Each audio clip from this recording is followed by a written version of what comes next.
Hi. I just have a quick question for you. Can you tell me how to pronounce your last name just so we can have it? Like, I'm pretty sure I know what it is, but I just want to Yeah, triple of check. course. It's Maurice. Oh, see, I was wrong. Okay. Beautiful. Glad I asked. Okay. Jake, can you send the link to Alec? So Rick, we're live streaming and then they are gonna submit questions and I'm gonna field the questions to you when we get to you. Okay, awesome. Awesome. Let's see here. I'm just gonna do. Oh, that's good, right? Does that look okay? Yeah. Looks great.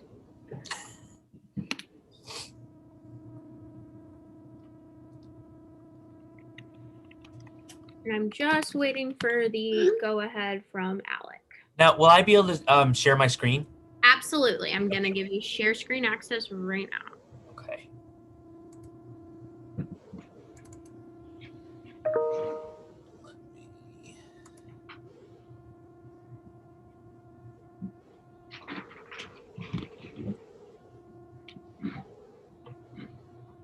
Oops, hold on now. Just waiting for the word and we'll get started.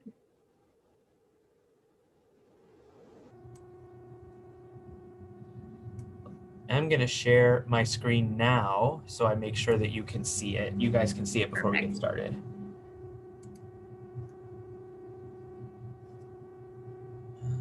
Let's see here.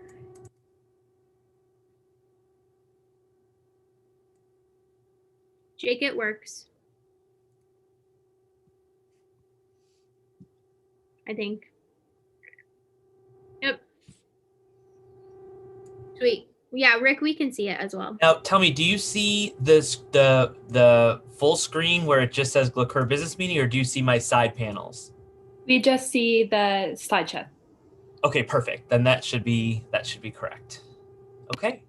Will you just let me know when you're ready for me?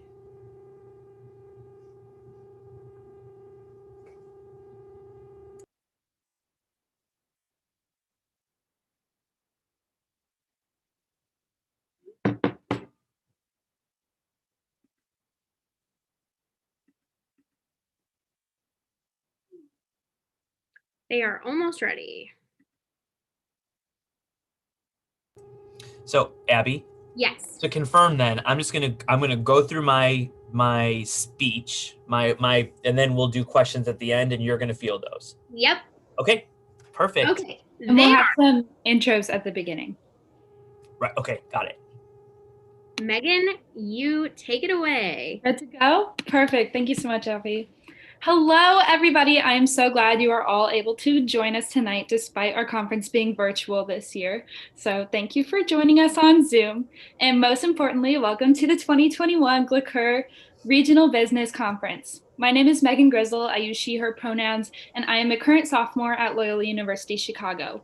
Fun fact about me, I actually attended NACUR 2002 at just 1 year old while my mom was an RHA advisor at Indiana State University. She was also Glucur Associate Director in 1999, so you could say peace, love, and polar bears runs in my blood. Anyways, this weekend I'm representing Loyola as both NCC and as your social activities chair for the conference. Tonight we'll be meeting RBC Conference Chair Abby Schnabel, Regional Director Ryan Moore, and our kickoff speaker Rick Maurice. But first, I would like to provide a little bit of background surrounding Loyola University Chicago. I can assure you that my fellow conference staff, team, and I are beyond grateful to be the host institution of the RBC this year. Loyola University Chicago is a private Jesuit research university in Chicago, Illinois. Founded in 1870 by the Society of Jesus, Loyola is one of the largest Catholic universities in the United States. Loyola is made up of 11 colleges and schools, and we have over 80 undergraduate programs and 140 graduate and professional programs. Overall, Loyola University Chicago is made up of about 17,000 students. In Chicago, we have our Lakeshore campus, our downtown Water Tower campus, and our Health Sciences campus just outside of Chicago. We also have Loyola campuses in Rome and in Ho Chi Minh City. We primarily reside at our Lakeshore campus, which is just 8 miles north of the Chicago Loop, providing easy access to pretty much everywhere in the greater Chicago area. Outside of Loyola, the Windy City provides our students with plenty of internship, volunteer, and job opportunities. One of my favorite activities outside of pandemic times is traveling around Chicago on the L and visiting Chicago's 77 different neighborhoods that represent different cultures and industries. On campus, you can find our students attending basketball games and visiting the iconic Sister Jean, or sitting in our Lakeside Library building and cathedral, as well as hammocking between trees when the weather isn't literally freezing. While I'm sad that you're not able to visit Loyola in person right now, I hope you've learned a little bit about our institution and its background. With that being said, I would love to introduce you to our wonderful and lovely, talented RBC Conference Chair, Abby Schnabel. Hey, Glicker. Welcome, welcome, wherever you are. I want you to know that you are all in my heart here on Loyola's campus. However, being physically on the campus wasn't in the cards for us this year. My team and I have been working on this conference since the Wednesday after RLC 2019. Many of you have already heard the story, but that conference was my first ever Glicker experience, and I knew I needed to bring it back to Loyola and to share Loyola with you. 450 days later exactly, here you all are. After being told I was crazy at first, just at first, and eventually convincing our former conference advisor, Jesse Payne, to back me on this, we started bidding. And then the day we found out we were chosen to host RBC was actually a really bittersweet one. I'm pretty sure both Jake and I cried. Jesse definitely did. We were so excited to be hosted, but we were also being sent home because of the pandemic. We held our heads high, but unfortunately, the bumps didn't stop. In May, Loyola told us we couldn't host the conference in person. At the time, Glicker was still hoping for RBC to be in person. Of course, my mind went to the worst case scenario, as anybody who knows me will know that I do that, and thought we were going to lose the privilege of hosting this conference. Literally, this was the only sense of normalcy in my life since being sent back home to live with my parents. RBD meetings and Glicker in general became my new solace, and it seemed like I was going to lose that in a time where everything was pointing down. Obviously, that didn't happen. We're here today, but it was just one of the many, many roadblocks my team had to endure. And I'm going to share one more roadblock with you, arguably the hardest roadblock that we had to face. We found out in June that our original conference advisors were no longer being employed by Loyola. These two individuals were the most supportive human beings, and I think all of the conference team would concur with my sentiment when I say we couldn't have done any of this without them. In the span of a week, we went through 4 advisors. As Deb, our current advisor, will say, she was handed to us after the end. And luckily, that was the last major hurdle we had to jump through. We rallied through losing half of our conference staff, moving to a virtual format, and having to reset our expectations and timeline way too many times. I've been blessed with an amazing conference team who I'm so excited you guys get to meet this weekend. Hosting RBC was never something I set out to do. While the weekend is just starting, I've already gotten so much out of the experience. It's already given me way more friends than I thought. It taught me so much more about what a leader is. It's been the hardest thing, but also the most rewarding thing I've done so far in my 21 years. And thankfully, it's not over. It's really just beginning. We have a lot of work to do this weekend and a lot of laughs to be shared. I'm beyond excited to get to host you all this weekend from the comfort of my apartment all the way through Valentine's Day. I've been saying since we decided to spread over the 3 days, there's no one else besides Glicker people that I would want to spend my Loyola Spring Break Part 1 and my Valentine's weekend with. Maui is our Valentine this weekend, guys. I'm putting it out there. So without further ado, I'd like to say that RBC has officially begun. Soak it all in, because even though we're virtual, it's most likely the last time all of these individuals be in the same space again. And now that I've spoken, I'd like to pass the torch over to Mr. Ryan Moore, our regional director, to officially open the conference. Hey Glicker, my name is Ryan Moore. I have the honor to serve as your regional director for the 2021 through 2020 through 2021 affiliation year. Let's not get ahead of ourselves. I use the he, him, his series of pronouns, and I'm hosted at Eastern Illinois University. Go Panthers! And I am so excited to be sharing this weekend with you. First, I would like to recognize our amazing conference guests for this weekend. First up, Katie Westermeyer, the NACUR chairperson, Dakota Steele, the SWCUR associate director for NRHH, RJ Walters-Dorchick, the IACUR coordinating officer for marketing and technology, Sonny Rawlinson, the CACUR coordinating officer for marketing and technology, Scott Singleton, our OCM representative, and Zach Birch, our GLCUR regional art coordinator. What a year it has been. Whether you find yourself on campus, at home, or anywhere in between, the Regional Board of Directors is so proud of you for your commitment to driving our campuses and organization forward. I know things may feel uncertain right now, but I hope you take the time to be present and soak in the experience that is the GLCUR Regional Business Conference. I'm excited to share this weekend with you as we go through some recognition, vote on legislation, and select the future leaders of GLCUR. I truly encourage you to engage, ask questions, and participate in thoughtful discussion, even if it is scary sometimes.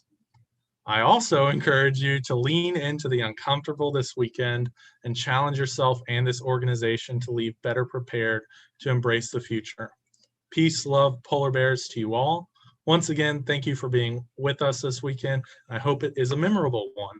And with that being said, I will now open the GLCUR Regional Business Conference for business. And with that being said, I will pass it back over to Megan. It is now my pleasure to introduce our kickoff speaker. Rick Marisi is a graduate of Northern Illinois University, where he received a Bachelor of Science in Deafness Rehabilitation Counseling. While at NIU, Rick served in multiple student organizations, with most of his energy focused on Residence Hall Association and his position as a resident assistant.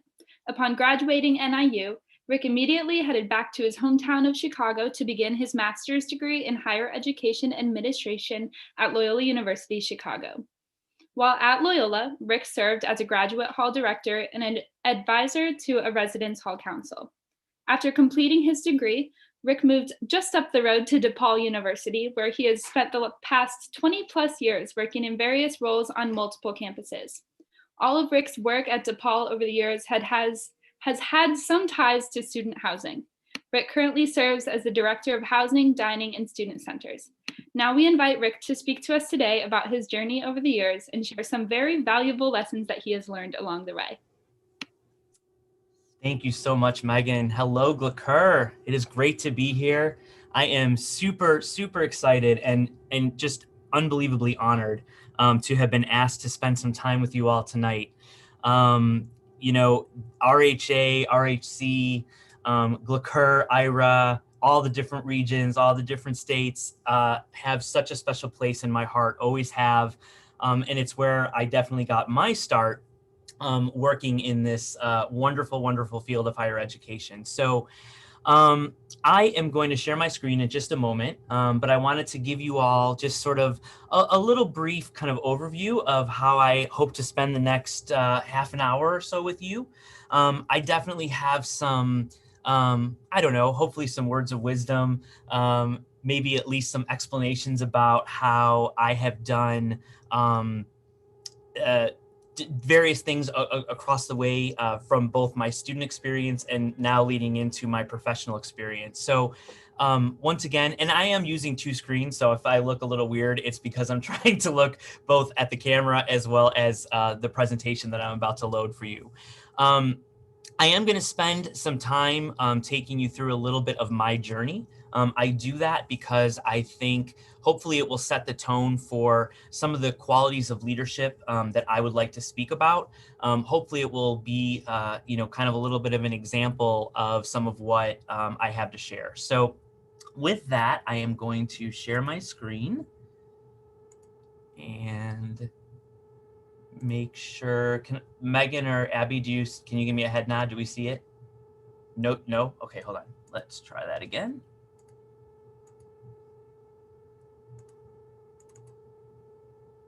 No, it's there. Thank you. Okay, let us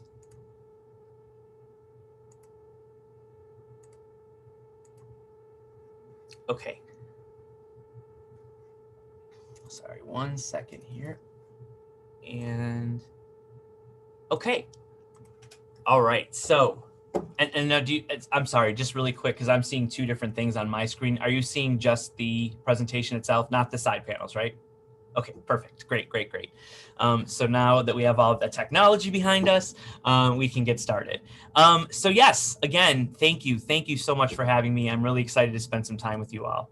So who am I and what do I know about leadership? Well, I hope that minimally I'll be able to answer the first question as we kind of go through and I take you on a little bit of a journey of, like I said, my experience over the years. And if you come out of this with just some nuggets of information about leadership and about maybe your own thinking about your own leadership style, both in your current roles as well as things that you may plan to do in the future, then I will have felt like I accomplished my goal. So I ask you to join me on this journey. And at the end, I know there's going to be time for questions. So I am looking forward to that as well.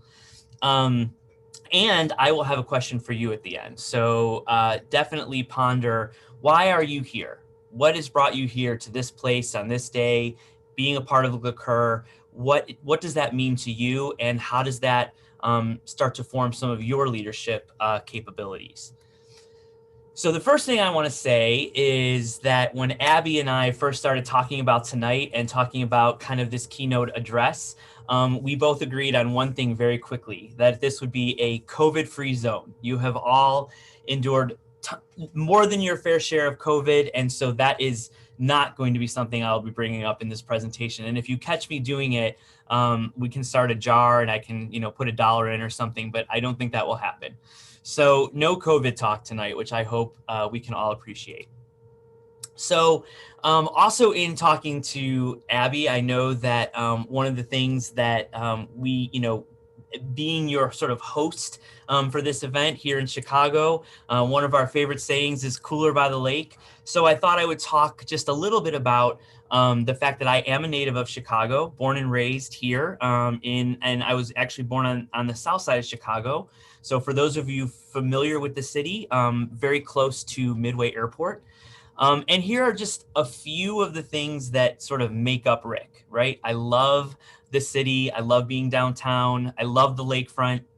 One of my favorite places to be, all up and down the coast of our lake. I love the fact that Chicago has just such a great complement of food. I love the fact that we have such great theater, and I love the Chicago White Sox. And I am certain there are plenty of Cubs fans. I do not hate the Cubs, but I am a diehard Sox fan. So that's just a little bit about me. I have, pretty much been, as you heard in my intro, I've pretty much been in Northern Illinois my whole life, right? So from after I went to college in good old DeKalb at NIU, then I came back to the north side of Chicago. So that, I guess, was a change for me from growing up on the south side, where I now have been since leaving college many years ago. All right, so this is the one, this is, get it out of your system. I know if we were all live and in person, maybe I could hear you chuckle. This is a little bit of a start to who I am and again, talking a little bit about that journey. So this is actually me getting my master's degree at Loyola. So it is a pretty much a younger version of me, 21 years ago now. But it really, I like this photo because it made me think back to a time when things really started to click for me. A lot of things happened for me in college. I grew up in college for sure in so many ways, right? And I'm going to talk a little bit about that. But I also know that once I got out of grad school, got that master's degree, which this picture is, again, depicts that, I really started forming what would be some of the most important elements of my career in higher education. So I'm going to talk you through some of what that looked like.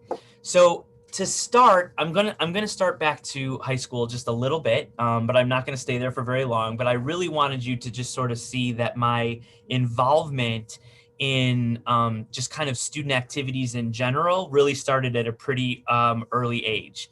So I was on the school newspaper, I was on the student council, I was on the yearbook, I was part of the Boy Scouts, and I even was in the karate club, which was a new initiative at my high school that year.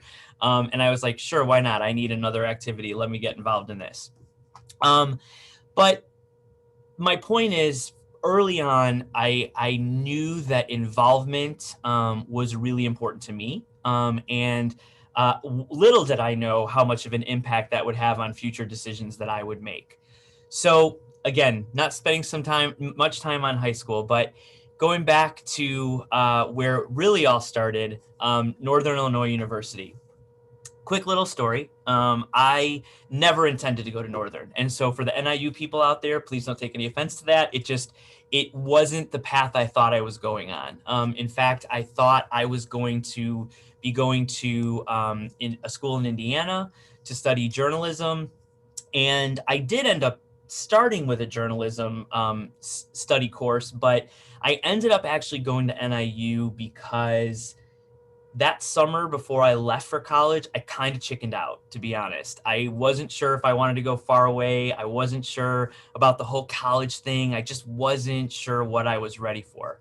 So NIU was safe, honestly. It was, an hour and 15 minutes from where my family was. And I knew I had a car. I knew I could come home whenever I wanted. And so that ended up being, honestly, one of the biggest factors that was in place for my college decision. Little did I know then that NIU would have so much of a profound impact on me, on my development, like I said before, on my ability to grow up and really start to look at life through a different lens. Right. So when I got to NIU, I was starting as a journalism major, realized pretty quickly on that really wasn't for me. So then I thought maybe business, that sounds fun. So I did that for a while. Then I was like, I'm not sure. So I ended up then kind of transitioning into communications, which I did finally minor in. So I did get a minor in communications. But I actually ended up somewhere where I never in a million years thought I would be. Certainly didn't go to college for this, but my degree, as you heard, was in deafness rehabilitation counseling. So what is that? So when I was an RA, which I'm going to talk a little bit more about, I had the privilege of living in a residence hall that had 2 floors that were either deaf or hard of hearing students living on them. One of the floors was a specific program called the Program for Hearing Impaired, where actually students were living and kind of trying out college. It was actually a transition program between high school and college. And most of the students that lived on that floor were almost completely deaf. The other floor was a floor of NIU students. Some were hard of hearing, some were deaf, and some were hearing students who were studying either deafness counseling or something along those lines. And the whole reason that I got involved in this is because, as you will start to realize about me, one thing that I don't handle well is not being able to sort of know everything about any situation I'm in, right? So I was living in this building. I'm an RA, not of either one of these floors, but still living in this building and doing rounds and having to go on these floors and not understanding, not being able to communicate with some of the students, didn't know a lick of sign language. And so I honestly took it upon myself to, as one of my just electives, take a basic sign language course because I was interested enough just to try and realize what that was all about. Once I got into that class, I started meeting more people who were part of the program, and I honestly got recruited. I got recruited to be the RA of first the hearing impaired interest floor, and later the program for hearing impaired floor that I told you about. And it was during the course of those 2 years that I realized I had this untapped passion that I just didn't even know existed. And I ended up going into that major, and it set me back a year. That's why it says I'm a proud 5-year planner here. But it was honestly amazing. And for that program, there probably wasn't much of a better program almost anywhere in the United States. That's something that NIU is actually known for. So again, unbeknownst to me, unplanned, I ended up doing, kind of a full reversal in what I thought my plans were going to be for college. So while I was at NIU, again, super Mr. Involved, right? As soon as I got there as a freshman, I'm like, oh, a hall council? That sounds like student council. I'll do that.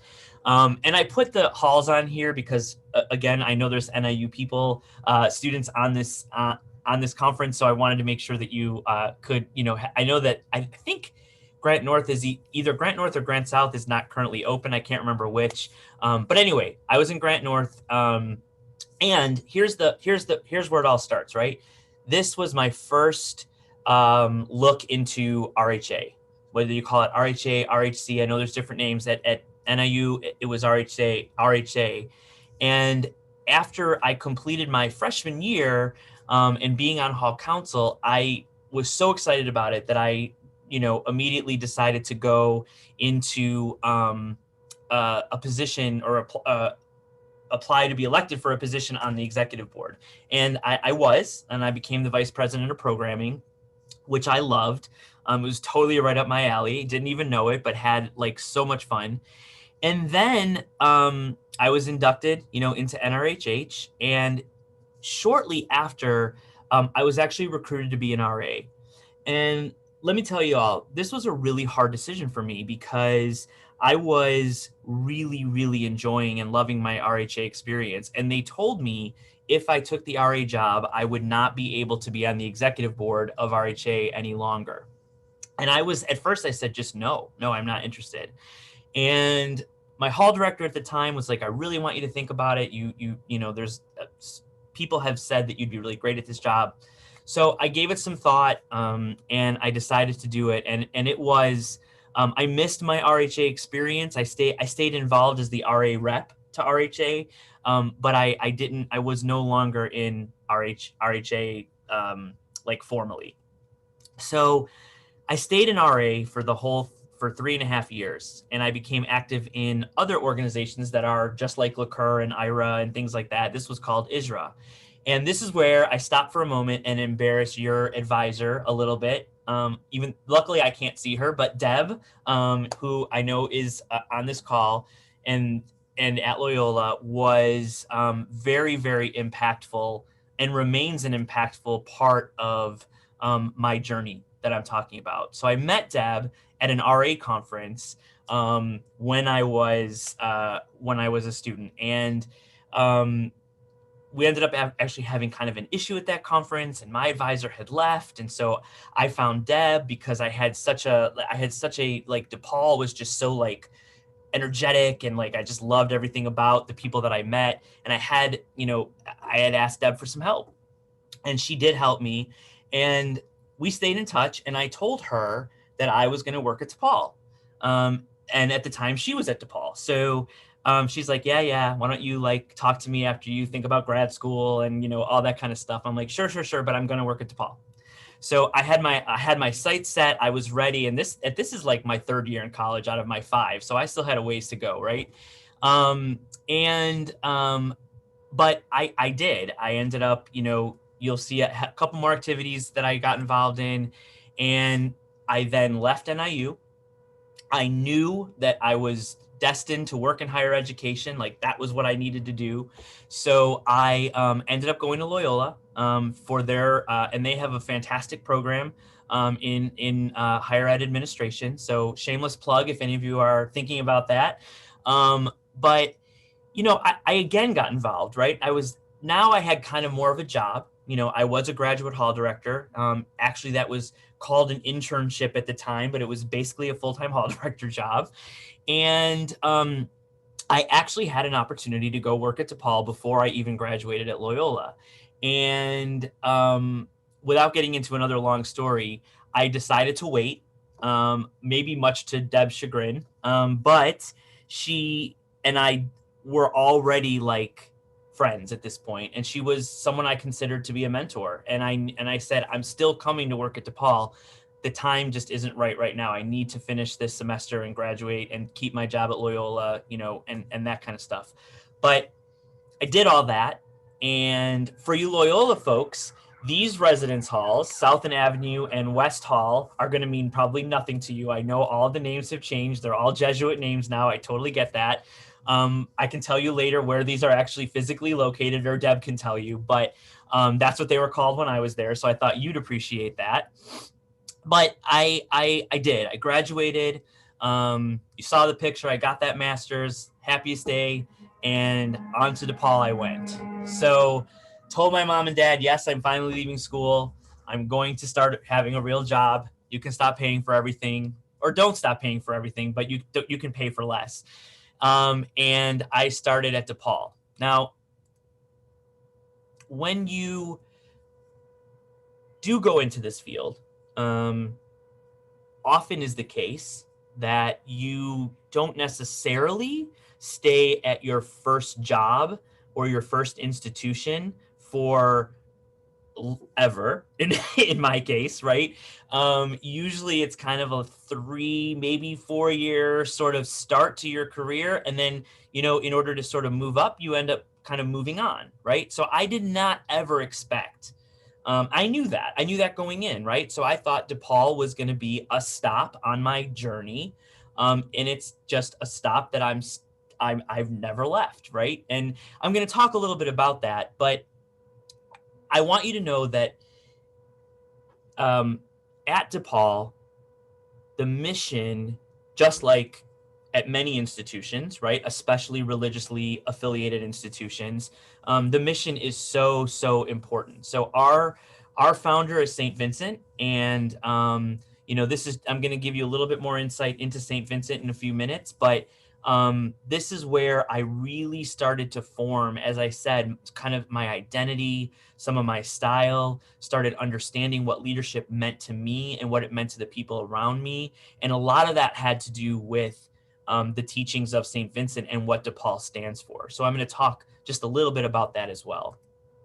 So at DePaul, here's my journey in one slide, right? I started as a hall director, and I moved on to sort of still kind of a hall director, but we had a split in our department at the time. So we kind of split into like res ed, residential education, and housing services. So I ended up working in actually both departments for a while. I left the campus for a while, didn't leave DePaul, but I left Lincoln Park and moved out to the suburbs to a campus that we used to have, and worked there for about a year. Then I came back and I worked in facilities, which was part of housing, but kind of also part of facilities. And then I came back to housing, specifically to housing. And I was moved from associate director to director, and then into my current role, which still involves housing, but has expanded to and also include dining and student centers.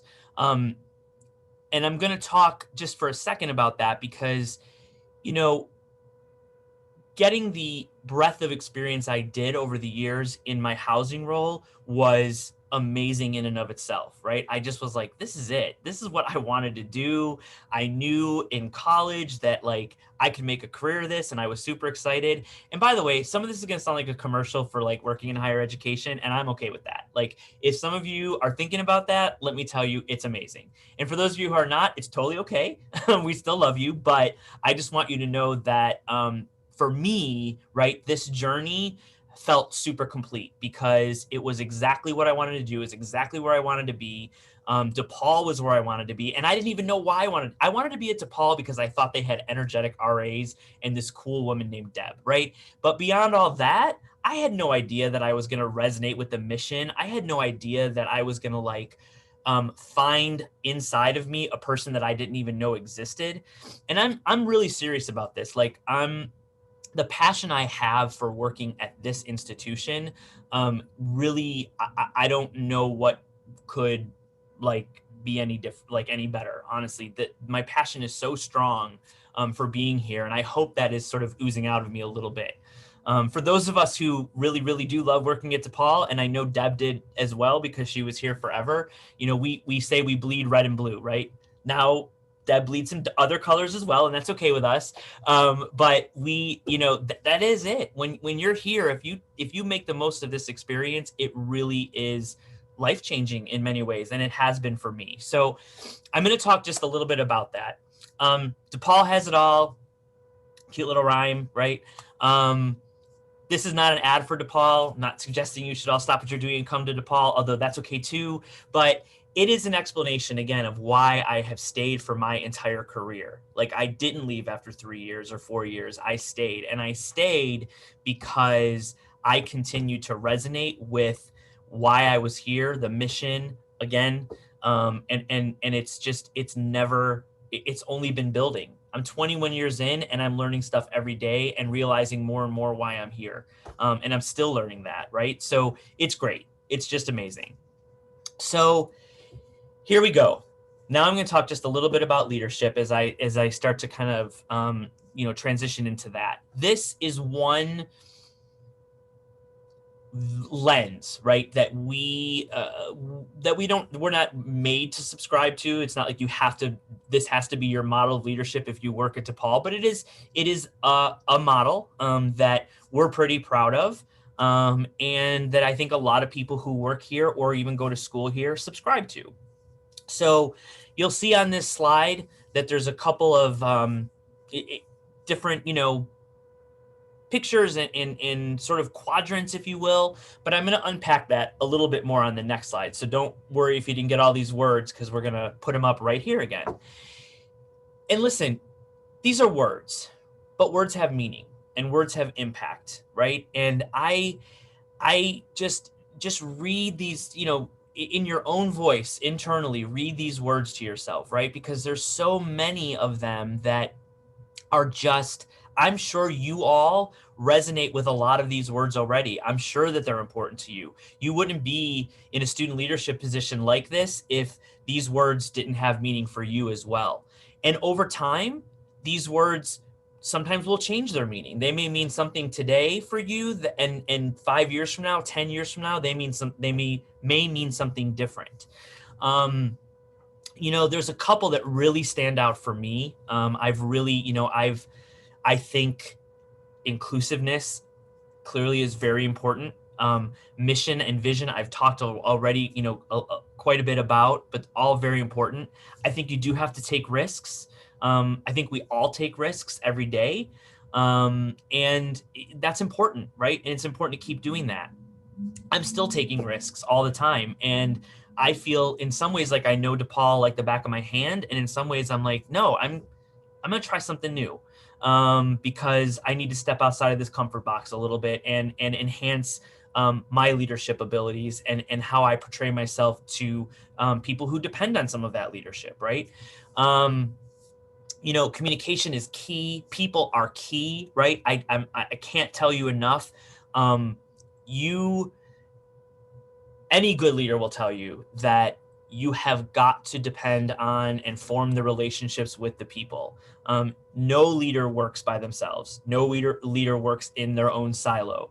And if they do, they're probably not a very good leader, to be honest. But people are so important. And I will talk just a little bit more about that as well. But one thing that I sort of made a little bit bold and italics is, systemic change.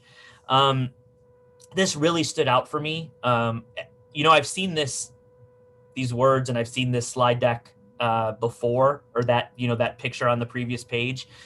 But I think about where we're at today in this time and place and in 2020, 2021. And I feel like systemic change in so many ways has so much more impact right now. So this can be, and again, I'm not here to tell you what that means. I'm not here to tell you how you should interpret systemic change, but I think that we can probably all agree that our country is hurting for some systemic change. Our world is hurting and in need of some systemic change. And, I'm not sure if I read this 5 years ago, if that would have jumped out of the page as much as it does for me now. Collaboration, ethics, all of that stuff, right? It's just all super important. So I am going to play a really short video for you. But before I do, what I felt like that Vincentian model of leadership does or did is set us up nicely for what I really wanted to talk about and sort of end on, and that is servant leadership. I believe that I subscribe to this concept of servant leadership. And by the way, there are tons of definitions of leadership and tons of different kinds of leadership. And again, this talk is not to say now everyone go and be a servant leader.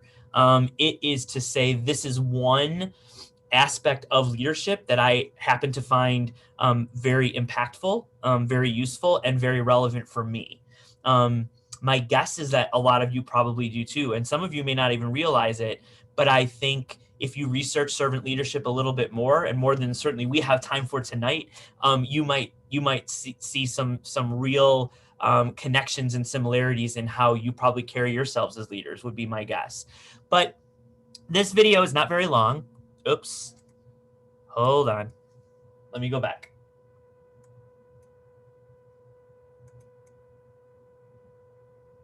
Sorry, y'all.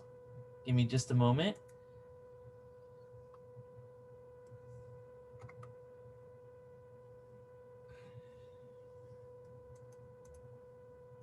Well, we knew something was going to have to happen, right? It was going too well.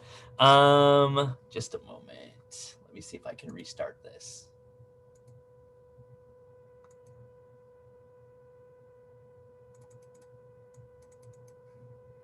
Hey, it's not the first technology issue we've had, and it won't be the last. So right. Okay, I think I'm going to just start that over. I apologize, everyone. Okay, let's go back. It might be the video that is the problem.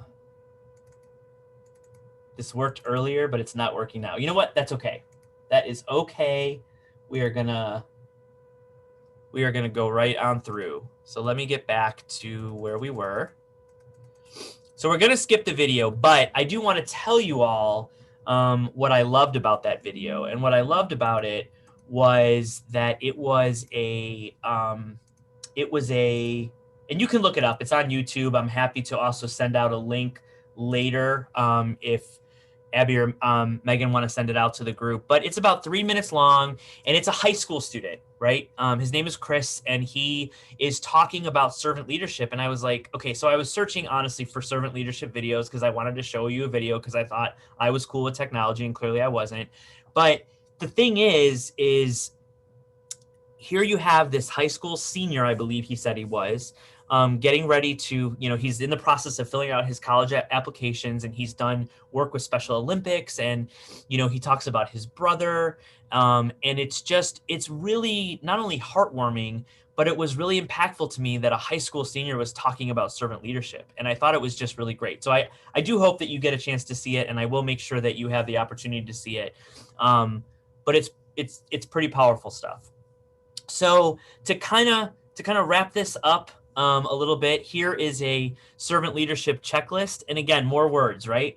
But again, some of the words you just saw in the Vincentian leadership model, not surprising, right?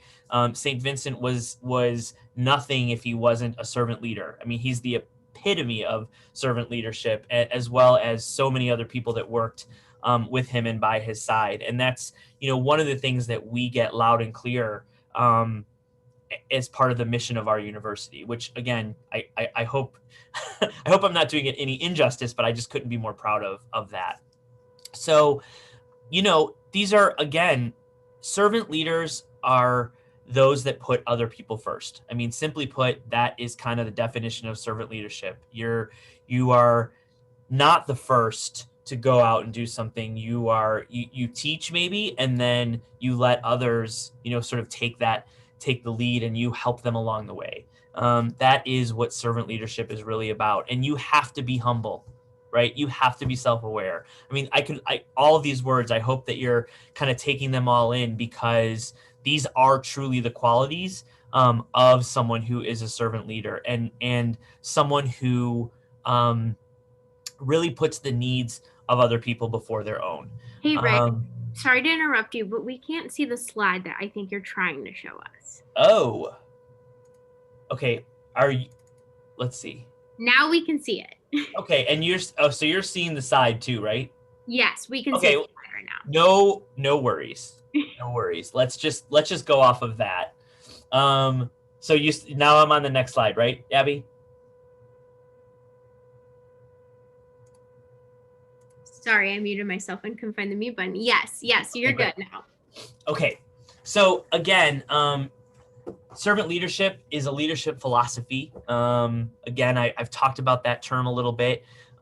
It's not the be all and end all. It's just one of many. But the main goal of the leader is to serve, as I just talked about. It's different from traditional leadership because the leader's main focus is the thriving of their company, their organization, wherever that applies. A servant leader shares power, but puts the needs of the employees first and helps develop and perform as highly as possible. So I think that as I wrap this up,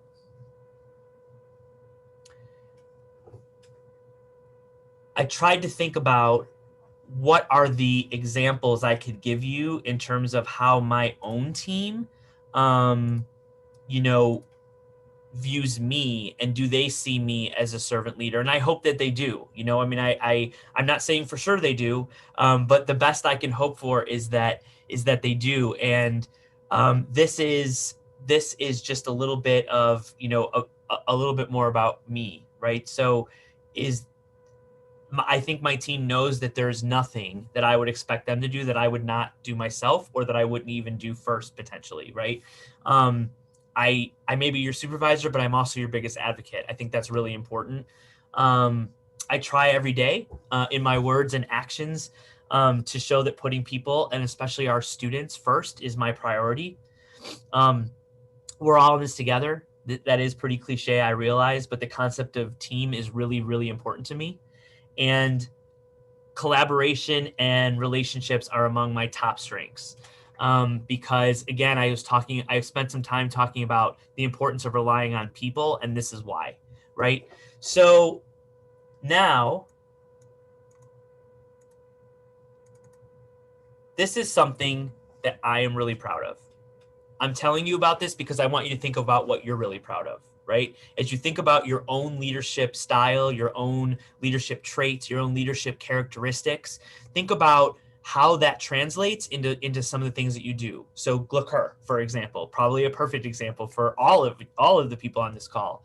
But for me, recently, and I told you I'm always learning, I'm always growing, I'm always trying to figure out different ways in which I can fit into the mission of DePaul because it is so important to me. In the last year, we have opened a student food pantry on campus. We had not had one before. I was really big into helping with this. I was helping do some research, talk to some other schools, probably talk to many of your schools. In fact, I know I did. And, we got it going, and we got it going okay, I know I said I wouldn't mention it, but I'm going to mention it one time.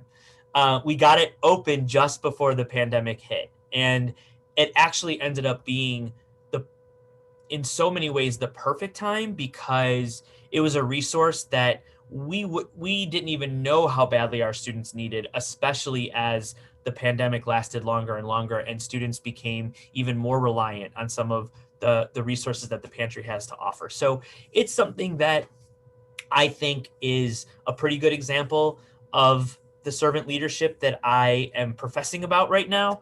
And again, I put it up here not because I want you to be like, oh, Rick really thinks highly of himself. No, it's because I want you to think about what are those things for you, and what do they mean, and again, how do they translate into the leadership that you are already in the process of forming, whether you know it or not. So I said that I wanted you to ponder, why are you here? I said we'd get back to that. And I'm more than happy to hear about some of that, whatever we have time for. I also want to get to your questions. But I think you're here because you have an impact to make, and you're making it. And you're doing it through your work, not only with Glakur, but I'm sure for so many of you as student leaders, you're also doing a ton of other things as well, and being full-time students, right? So I I want you to think about that. I want you to think about the fact that you're doing stuff that you may not even realize now is shaping your future. And I don't say that to scare you. I say that actually to encourage you. I hope that you know that there is so much that you're going to get out of experiences like this. And you'll look back someday, and someday maybe someone will ask you to be a keynote speaker, and you'll be like, wait, yeah, as I reflect on that, I see how that, has had a really profound impact on where I'm at today. Whether you're working in higher education or at a law firm or in a hospital, it doesn't matter. What matters is the experiences we have now will shape the future. And I hope that you take that with you. I thank you so very much I'll leave that up for a minute. But the last slide just says thank you. Thank you for, again, for having me. Thank you to the hosts for asking me. It has truly been a pleasure to be able to speak to you for just a little while about some things that I'm super passionate about. So I hope that you got something out of that. And now I'm happy to take any questions. Thank you. You have a long list of questions waiting for you. So I'll jump right into them as we want to make sure we're being cognizant of time. So someone asked, what drives you every day to keep moving forward, to continue in your current position and to be a leader? I love that question. I think what drives me, first and foremost, I get all of my energy from people, right? I'm a pretty big extrovert, but I really do I absorb it. I take it all in. So whether it be the team I work with directly, the people who work above me, my supervisor, my mentors, or just our campus partners, our vendors, our contractors. There's just so many different people that I interact with on a daily basis, and they are kind of they keep me going in so many ways. So I would definitely have to say the main driver for me is definitely my relationships with other people. Awesome. Thank you, Rick. I'm gonna give you another one. I have to find the tab. There we go. So someone said, as a student in ASL4, I find passion in bridging the gap between the deaf community and other members of society. After you developed your passion and majored in deafness rehabilitation counseling, how have you used that degree in your professional career? Where were there events you attended that helped you improve your knowledge and communicate with the community? Yes. Oh, thank you for that question.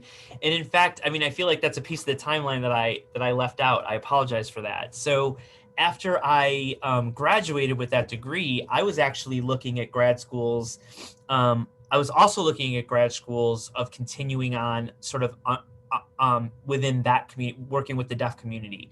And it actually was a hard decision for me to decide whether I wanted to be more generalist and work kind of in this more general higher ed environment, or if I wanted to focus my attention on working with the deaf community. And as much as I loved that, by the way, congrats for being an ASL4. That's amazing. That's pretty advanced. Anyway, sorry, that was a total tangent. But I decided that ultimately for me, there was going to be sort of more of an opportunity to work with a broader range of students if I got a more broad degree. So that's ultimately what I opted for. But to answer the second part of your question, I have actually tried to stay as active as I can within parts of the deaf community whenever I can. It's not always readily there. There really isn't much of a deaf community at DePaul, but I will say that I definitely have over the years made sure that I've, remained cognizant of those opportunities, and I've tried to stay involved as best I can. Thank you for that one as well. This one comes from Brandon Antonio. He said his name, so I wanted to give him this shout out. He was a past RHA e-board member as the programming coordinator / intramural sports coordinator for NIU as well. He was wondering, what was your most exciting program and what impact did it leave you when it comes to leadership? Oh, that's awesome. Oh my gosh, we did some pretty cool programs. Some some really fun ones and just, and some really educational ones, right?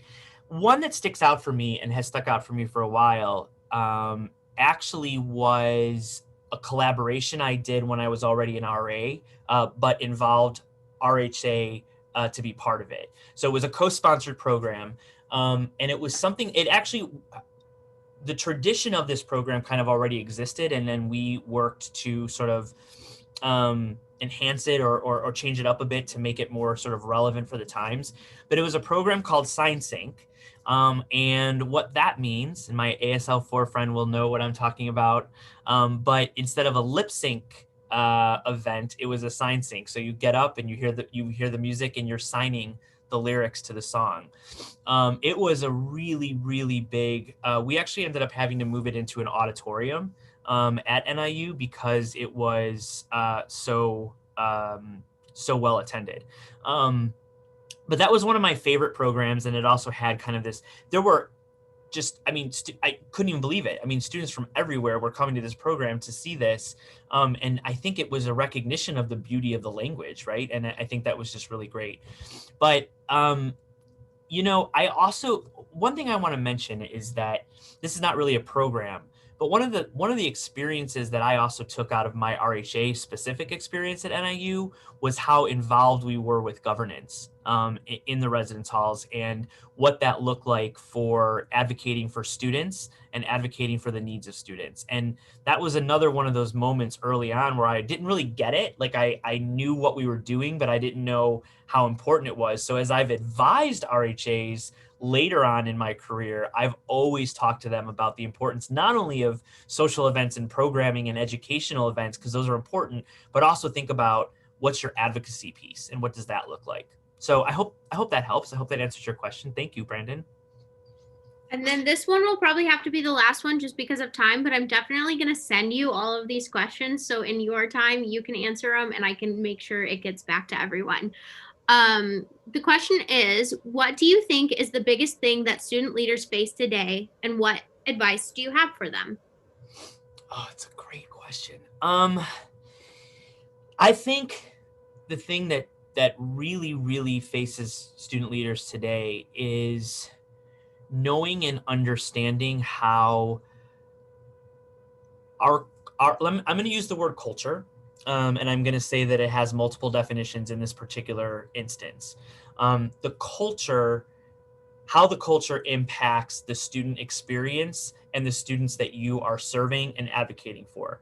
Now, that culture may be the culture of our world and our nation, maybe the culture of your campus. You dial it down even more. Maybe it's the culture of your residence hall or your residence hall floor or whatever, there's so many different ways to look at that.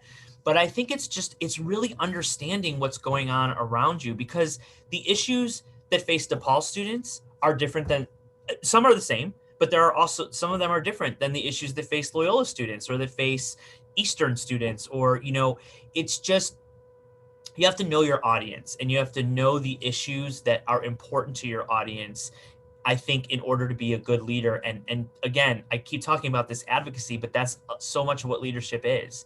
And I think it's really important to be able to, once you identify the world around you, so to speak, you are going to be much more effective as a student leader. Awesome. Well, unfortunately, I am going to have to stop it here.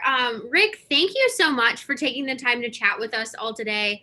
I know I've learned a lot, and I'm sure everyone else has learned a lot. So thank you so much. Well, and thank you again. And I will definitely send you the link for that YouTube video. And I am definitely happy to answer any of those questions. So again, thank you for having me. I hope you all have a wonderful weekend. Polar bears, what? Tell me again. Peace, love, polar bears. Peace, love, polar bears. Okay. Yes, all that good stuff. And happy Valentine's Day, everyone. Thank you, Rick. Okay. Before we head out from this space, I just want to take a moment to remind everyone of some quick updates. I'm going to try and go through them fairly quickly so that I don't cut into too much of your break before boardroom. The first one's super important. Please, if you are not already on the Discord, sign up. It's a great way to interact with everyone at the conference, and it will be our main form of communication this weekend. Hopefully someone will drop that link in your chat box. Also, there is sign-up sheets for Hot Seat, Fashion Show, and Show and Tell, which we'll use as little time fillers. So make sure that if you want to participate in those, you sign up. That can be found on the website, and hopefully someone will drop a link in the chat. Also, our philanthropy pins and other Glucura merchandise are currently for sale. The link is on the philanthropy portion of the website. And I do just want to give a shout out to Miss Gabby for organizing all of that. And then last one, because I'll just text the rest of them because I have quite a few, but it's okay.